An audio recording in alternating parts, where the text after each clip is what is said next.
Estudo Bíblico, 2 Crônicas 35, verso 1. Josias fez uma celebração da Páscoa semelhante à efetuada pelo seu bisavô Ezequias, capítulo 30, o que reforça a ideia de que o livro da lei não constituía nenhuma novidade, mas que houvera sido escondido quando Manassés assumira o reinado após a morte de Ezequias. Verso 3. Todo o Israel. Isso inclui as pessoas dos reinos do norte e do sul. Como Ezequias, Josias presidiu uma reunião do povo, segundo Crônicas 30, verso 1. Versos 3 a 6. Nota homilética. O sermão de Josias para animar os sacerdotes. Servia ao Senhor, verso 3, e Atos 20, 19. Preparai-vos segundo as vossas famílias, versos 4, 1 Pedro 3, 15. Ministrai no santuário, versos 5 e 2 Timóteo 4, verso 5. Imolai o cordeiro, verso 6 e 1 Pedro 1, 19. Verso 6. Preparai-o para nossos irmãos. Assim Josias evitou a confusão que surgiu sob o governo de Ezequias um século antes. Segundo Crônicas 30, versos 16 a 18. Verso 7. Josias encorajou o culto, fazendo presentes para o sacrifício do qual todo o povo participara, como também o fazia Ezequias, capítulo 31, verso 3. O bom exemplo passou aos príncipes e sacerdotes, verso 8, o que não deixaria de atingir o povo, segundo Crônicas 31, versos 4 a 6. Versos 10 a 12. Os levitas e os sacerdotes se desincumbiam dos seus respectivos serviços com o intuito de glorificar ao Senhor, ser agradável ao rei e agir em favor do povo. Verso 12. Bois. Estes foram oferecidos não como sacrifícios ou holocaustos, exceto a gordura, mas como ofertas pacíficas para o povo comer naquela alegre festa. Só o cordeiro fazia parte específica do sacrifício pascal. Nos dias seguintes, após a celebração daquela festa solene, era lícito comer-se outros alimentos. Verso 13. Segundo o rito. Tudo foi feito segundo a palavra de Deus, até os mínimos pormenores. Esses sacerdotes acreditaram na autoridade verbal das Escrituras.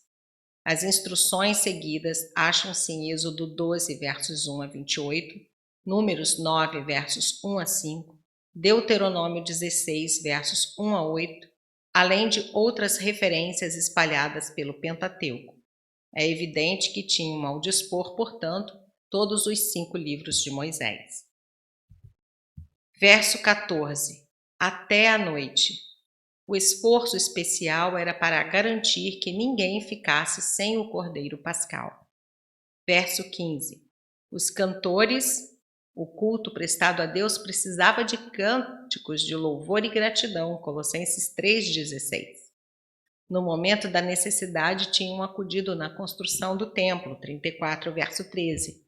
Mas agora, no culto, seus talentos são mais eficientemente empregados nos cânticos de louvor de declarações da palavra de Deus através dos salmos. A música no culto deve ter mensagem importante como o sermão. Verso 16. Se estabeleceu todo o serviço do Senhor. A organização dessa primeira Páscoa desde a apostasia de Manassés, segundo Crônicas 33, serviu como precedente para o povo e os sacerdotes seguirem pelos anos afora. Versos 17 e 18. Nunca, pois, se celebrou tal Páscoa desde os dias do profeta Samuel. Segundo Reis 23, 22, acrescenta: desde os dias dos juízes, isso é, a festa de Josias cumpriu os padrões bíblicos como nenhuma outra desde Moisés e Josué. Essa Páscoa superou a de Ezequias na exatidão da época da sua celebração, no cuidado em se seguir exatamente os pormenores do rito prescrito na lei, verso 13, na presença de todos os habitantes de Judá e Israel e no número de sacrifícios oferecidos. Verso 19. Esse reavivamento do rei Josias, no ano 622 a.C., Foi a última centelha de luz espiritual antes da queda de Jerusalém. Nota-se que os 3 reavivamentos nacionais, o de Joás, o de Ezequias e o de Josias, seguiram um padrão semelhante da dedicação pública à vontade de Deus, da destruição dos ídolos, da restauração do templo e do culto, mediante dinheiro levantado apenas dentre o povo arrependido. Verso 20. Depois de tudo isto é, em 608 a.C., subiu Neco II, rei do Egito. Os faraós da 26ª dinastia fizeram uma tentativa diligente para tomar o lugar do Império Assírio.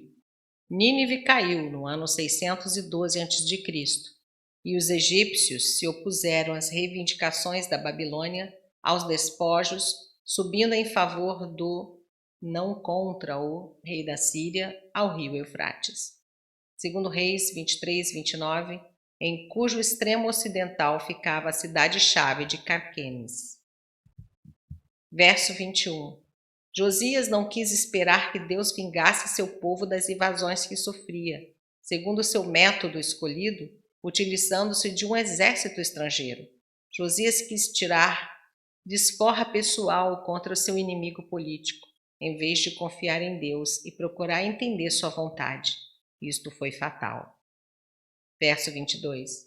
Josias, tal como Acabe, se disfarçou para proteger sua vida, segundo Crônicas 18:29. Embora esse fato pudesse surpreender o próprio faraó, as palavras de Neco lhe falaram eram da parte de Deus. De alguma maneira, Deus havia transmitido seus propósitos ao rei estrangeiro, como ele tinha feito a Aimeleque através de um sonho. Gênesis 20, verso 3.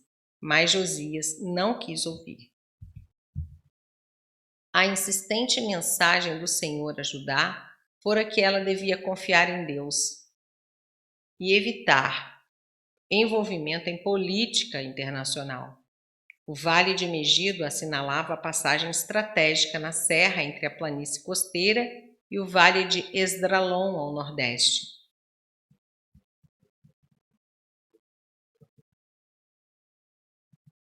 Foi cenário de batalhas decisivas desde o século XV a.C. até a Primeira Guerra Mundial. A batalha final dessa dispensação contra Cristo em sua segunda vinda será travada no Armagedon, Apocalipse 16:16, isto é, na montanha de Megido. Verso 24. O pranto de toda a nação é a prova de que o rei ganhara seu amor e respeito pela sua fidelidade a seu povo e ao seu Deus.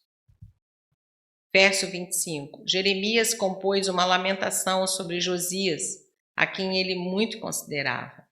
A lamentação específica não está conservada entre as Escrituras, mas há alusões em Jeremias 22:10 e Zacarias 12:11.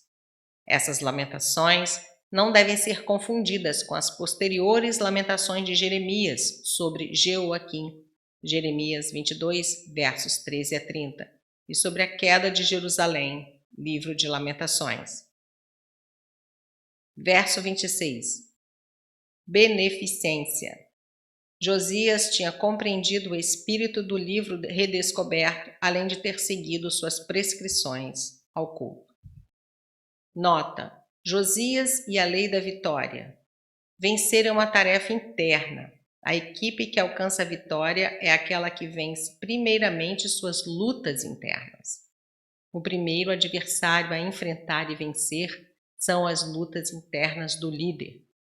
Reflita sobre como Josias conquistou sua vitória pessoal como líder. 1. Permaneceu aberto e educável. Se abrir para mudanças e manter boa vontade para aprender. Aos 16 anos de idade, ao invés de tentar convencer todos de que ele sabia tudo, humilhou-se. Deixou de lado os caminhos do pai arrogante e buscou a Deus. 2. Removeu obstáculos do passado que carregava consigo. Todos os líderes carregam consigo bagagens. De uma ou outra maneira, o líder tem de vencer batalhas que envolvem problemas do passado. Para Josias, uma grande batalha envolveu a adoração de ídolos. um problema que se arrastou desde o tempo do rei Salomão. Ele limpou corajosamente o país de ídolos. Os problemas do passado podem ser tradições infectadas, pessoas que devem ser despedidas, erros no juízo ou pecados dos quais não houve arrependimento. 3. Deu-se conta do que precisava dar e o deu. A vitória sempre envolve um custo pessoal. Para Josias, isso significava restaurar o templo e reintroduzir a Páscoa. Ele próprio deu suas posses 30.000 cordeiros e cabritos e 13.000 bois para serem sacrificados. Versos 7 e 18. 4. Reconheceu a chave para a vitória. Para Josias, a chave era o arrependimento. Depois que o livro da lei tinha sido descoberto e foi lido, ele arrependeu-se verdadeiramente dos seus próprios pecados e dos pecados do seu povo. Então, motivou os seus compatriotas para que seguissem a liderança dele. Cada situação de liderança contém uma chave para a vitória. Se você é o líder, deve encontrar essa chave e acioná-la. 5.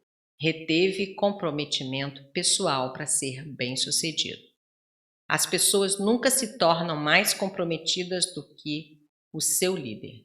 O comprometimento pessoal de Josias inspirou o povo a ser fiel, apesar dos seus maus desejos e da sua história, segundo Crônicas 34 e 31.